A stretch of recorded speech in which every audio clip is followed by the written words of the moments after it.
چلتے ہیں اپنی ٹاپ سٹوری کی جانب، اور وہ ہے آزاد کشمیر کے انتخابات کے، جس میں تیسرے مرحلے میں بڑا اپسیٹ اب سامنے آ گیا ہے۔ اور ویسے تو اوورآل لیڈ جو ہے وہ نون لیگ کی ہے، لیکن یہاں پہ مسلم کانفرنس کے سربراہ سردار عتیق احمد خان اپنی آبائی نشست نہیں بچا سکے ہیں۔ ایل اے 4 باغ سے سردار ساجد اقبال نے واضح برتری حاصل کر لی ہے، اور انتخابات کے دوران ویسے پیپلز پارٹی کی جانب سے دھاندلی اور بے ضابطگیوں کے الزامات تو عائد کیے جاتے ہی رہے ہیں۔ ایبسلوٹلی ایل اے 14 سے انہوں نے یہ نشست حاصل کی۔ اب اہم سوال یہ ہے کہ نتائج مکمل ہونے کے بعد کیا یہ الزامات سیاسی بیانیے تک محدود رہیں گے، یا انتخابی نتائج کو چیلنج کرنے کے لیے باقاعدہ قانونی راستہ بھی اختیار کیا جائے گا۔ سو دس از دا سچویشن سو فار۔ ہمارے ساتھ موجود ہے پیپلز پارٹی کے رہنما قادر مندوخیل صاحب۔ قادر صاحب السلام علیکم اور بہت شکریہ آپ کے وقت کے لیے۔ تو جیسے کہ سعدیہ اپنی ابتدائی گفتگو میں یہ کہہ رہی تھیں کہ پاکستان پیپلز پارٹی کی خواتین رہنماؤں نے پریس کانفرنس بھی کی ہے، اس میں شہلا رضا بھی تھیں، شرمیلا فاروقی بھی تھیں، پلوشہ خان بھی تھیں۔ انہوں نے آزاد کشمیر کے انتخابات میں دھاندلی پر اس دن کو سیاہ دن قرار دیا ہے، اور انہوں نے یہ بھی کہا ہے کہ اتنے کارکنوں کی شہادت کے بعد اس الیکشن کو پرامن کہنا جھوٹ بھی ہے۔ میں چاہوں گا آپ بھی اس پہ تھوڑی سی گفتگو فرما دیجئے۔ جی بالکل، ہم تو پہلے دن سے یہ کریں گے کہ جس طرح جی بی میں ایک پٹواری چیف الیکشن کمشنر بٹھایا تھا، اس طرح آزاد کشمیر بھی ایک پٹواری کو بنا کے، اور جو کہ نام کے ساتھ جسٹس لکھا ہوا ہے، اس نے قانون کی، آئین کی اور الیکشن رولز کی دھجیاں اڑائی۔ یہ شخص ستو پی کے بیٹھا رہتا ہے اور پھر رات میں جا کے کوئی رزلٹ اناؤنس کر لیتے ہیں۔ بھائی یہ کیا مذاق ہے؟ الیکشن رولز ہوتے ہیں، یہاں ترقیاتی کاموں کا اعلان نہیں کر سکتے؟ کہ آپ نے دیکھا نہیں مریم بی بی، پاپا آپ اعلان کر دے، بیٹی آپ اعلان کر دے؟ ایسا ہوتا ہے رولز؟ ایسا ہوتا ہے کہ 10 بسیں جیب میں اور جا کے لو میرپور والو، لو مظفر آباد والو؟ وہ الیکشن پھر وفاقی وزراء سارے وہاں بیٹھے ہوئے ہیں، پھر اس کے بعد جا کے وہ روڈوں کا اور یہ سارے اعلانات کر رہے ہیں، تو اور پھر جا کے خون خرابہ جو وہاں پہ پنجاب پولیس لے جا کے سی سی ڈی کے اہلکاروں کو، اور 13 حلقوں کے لیے 16,000 سی سی ڈی کے اہلکار، یہی فورس انہوں نے وہاں پہ بھی استعمال کی ہے جے بی میں، وہی پھر آزاد کشمیر میں کی ہے، وہی فورس کے ذریعے وہ پنجاب میں مخالفین کی قتل عام میں ملوث ہے۔ 2200 سے زیادہ لوگوں کو قتل کر چکے، عالمی اداروں کی رپورٹ ہے۔ معصوم بچی جو 16 سال کی تھی، ان کو 3 بگٹی بھائیوں کو قتل کر چکا ہے۔ تو میں یہ سمجھ رہا ہوں کہ یہ پنجاب پولیس یا سی سی ڈی اتنی طاقتور ہے، تو میری درخواست ہوگی مریم بی بی سے کہ بلوچستان میں اور خیبر پختونخوا میں امن و امان بڑے خراب ہے، وہاں ذرا بھیج دے، پتہ چل جائے وہ کتنا پانی میں ہے۔ ٹھیک ہے، اور پیپلز پارٹی نے پارلیمنٹ میں بھی حکومت سے تعاون نہ کرنے کا فیصلہ کیا ہے، کیا مراد لی جائے اس سے؟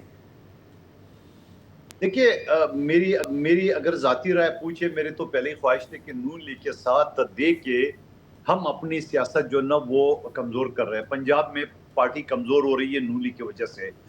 تو میں تو پچھلی پی ڈی ایف حکومت میں بھی مخالفت کر رہا تھا، آج بھی کروں، اللہ کرے کہ آپ کی خبر درست ہو، لیکن آفیشلی پارٹی کے ذرائع نے اس طرح کوئی خبر ہمیں نہیں دی ہے۔ قادر صاحب ذرائع یہ بھی بتا رہے ہیں کہ پیپلز پارٹی حکومت سازی میں تعاون نہیں کرے گی، اس کے حوالے سے اگر آپ ہماری تھوڑی رہنمائی کر دیجئے۔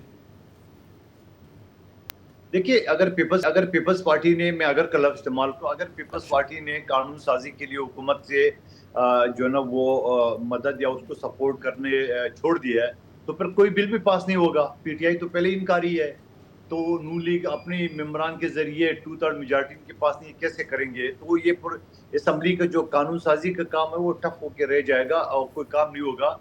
تو میں یہ سمجھ لوں کہ اسمبلی جو ہے نا وہ صرف تقریر کے لیے رہ جائے گی، قانون سازی کر نہیں سکیں گے۔ اچھا، اس پریس کانفرنس میں پلوشہ خان صاحبہ بھی تھیں، اور انہوں نے یہ فرمایا ہے کہ ایک حکومت جب اتحادی پر بمباری کرے تو ہدف ہم نہیں بلکہ بہانہ وفاقی حکومت کو نشانہ بنانا ہے، تو اس حوالے سے کیا کہیں گے آپ؟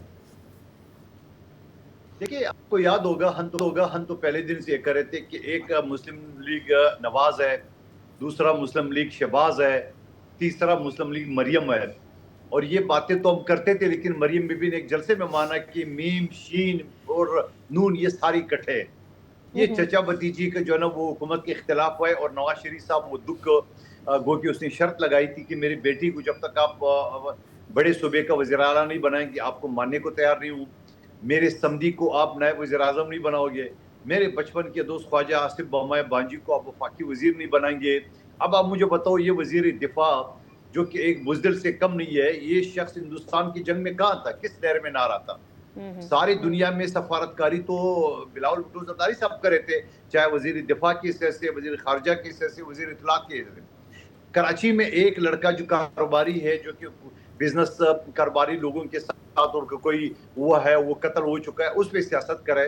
بابا آپ ملک کے وزیر دفاع ہو, جا ہندوستان کے ساتھ لڑو, جاؤ افغانستان کے ساتھ, جو کہ کچھ سندھ کو حکومت نے قتل نہیں کی ہے, خدا نہ خواستہ پولیس نے قتل نہیں کی ہے, وہ کاروباری دوستوں نے اس کو قتل کیے. یقیناً آپ مان رہے, یقیناً تفتیش میں کمزوری ہو سکتی ہے, لیکن اس کے اوپر اپنا وزیر دفاع کا ٹانگ اڑانا, میں یہ کہوں گا وزارت دفاع کا یہ بے عزتی ہے, بے حرمتی ہے. اس شخص کو کسی سبزی منڈی, کسی فروٹ منڈی کا اس کا وزیر دفاع کو نہیں بناؤ, وہاں تو بے عزتی نہ کرو کم سے کم. ٹھیک. اور پیپلز پارٹی کے رہنما یہ کہہ رہے ہیں کہ کشمیر کی جو نئی حکومت ہے اس کی ساکھ زیرو ہے, تو یہ جو صورتحال کی ذمہ دار ہے یہ نون لیگ پر ہونی چاہیے. تو کیا نون لیگ پر اس لیے پیپلز پارٹی کی جانب سے ذمہ داری ڈالی جا رہی ہے کہ وہ جیت گئی ہے, یا پھر آپ کو لگتا ہے کہ اس حکومت کی ساکھ زیرو کسی اور وجہ سے؟ دیکھیے مجھے ایک بات بتا دو کہ آپ نے ایک پٹواری کو چیف الیکشن کمیشن بنا کے اور بدماشوں کا ٹھولا پنجاب سے لے جا کے آپ نے غنڈہ گردی, داندلی, سیاسی رشوت, الیکشن رولز کے خلاف ورزی, یہ سارے جو رانا ثناءاللہ کہتے تھے 10 سیٹیں میری جیب میں, اور وہی 10 سیٹیں ان کی جیب سے نکل آئی ہیں. آپ مجھے بتا دو, پشتو میں کہاوت ہے کہ جا نماز پہ تم تو کھڑا کر دو گے مجھے, لیکن نماز کون پڑھائے گا, نماز تو میں نے پڑھا ہے. آپ نے داندلی کے ذریعے اگر مسلم لیگ نون کی حکومت آپ بنا دو گے, وہ چلائے گا کیسے؟ ایکشن کمیٹی پہلے سے احتجاج پہ, پی ٹی آئی پہلے سے احتجاج پہ بائیکاٹ ہے, اور پیپلز پارٹی اور جے یو آئی جو ہے نا وہ مخالفت کرے گی. تو آپ یہ حکومت کشمیر کے اندر بیٹھ کے تو نہیں چلا سکتے ہو, لاہور سے آپ ضرور چلا سکتے ہو وایا زوم جو نا, لیکن اس کے بغیر تو میں نہیں سمجھتا ہوں کہ یہ حکومت چلا سکیں گے, نہ ہم اس کو چلانے دیں گے. اچھا, اب دیکھیے جواب الجواب میں نون لیگ کی جانب سے بھی بہت ساری چیزیں آ رہی ہیں, اور انہوں نے یہ کہا ہے کہ بھائی آزاد کشمیر میں تو وزیر اعظم پیپلز پارٹی کا ہے نا, تو اختیارات بھی ان کے پاس ہیں, اس کے باوجود دھاندلی کا شور سمجھ نہیں آ رہا. دیکھیے جائل کے اس سوال کا میں آپ کو نہیں کہہ رہا ہوں, جس جائل نے آپ کو یہ بات بتائی ہے کہ پیپلز پارٹی کے ساتھ, اس جائل کو میں یہ کہنا چاہ رہا ہوں کہ تم تو اس پٹواری چیف الیکشن کمشنر سے بھی بڑی جائل نکلے. جب الیکشن شیڈول اناؤنس ہو جاتا ہے تو نگران حکومت ہو یا کشمیر کے اندر جو موجودہ سیٹ اپ ہوتا ہے وہ ڈس فنکشنل ہو جاتا ہے, ان کے تمام اختیارات چیف الیکشن کمشنر کے پاس ہو جاتا ہے. کیا ریاست آزاد کشمیر کا صدر کے اوپر عملہ ہو جائے اور پیپلز پارٹی کی حکومت وہاں اتنی بے بس ہو کہ وہ ایف آئی آر بھی نہ کٹا سکے ہو, تو آپ اندازہ لگا لو کہ اختیار اس کے پاس ہے کہ نہیں ہو, کہ جب تک چیف الیکشن کمشنر آخری رزلٹ تک جو ہے نا اس کے پاس اختیارات ہوتے ہیں, اس سے پہلے نہیں. یعنی وہ کبھی جب تک چیف الیکشن کمشنر ڈائریکشن نہیں دے, آئی جی یا جو موجودہ وزیر اعظم ہے وہ نہیں کر سکتا ہے.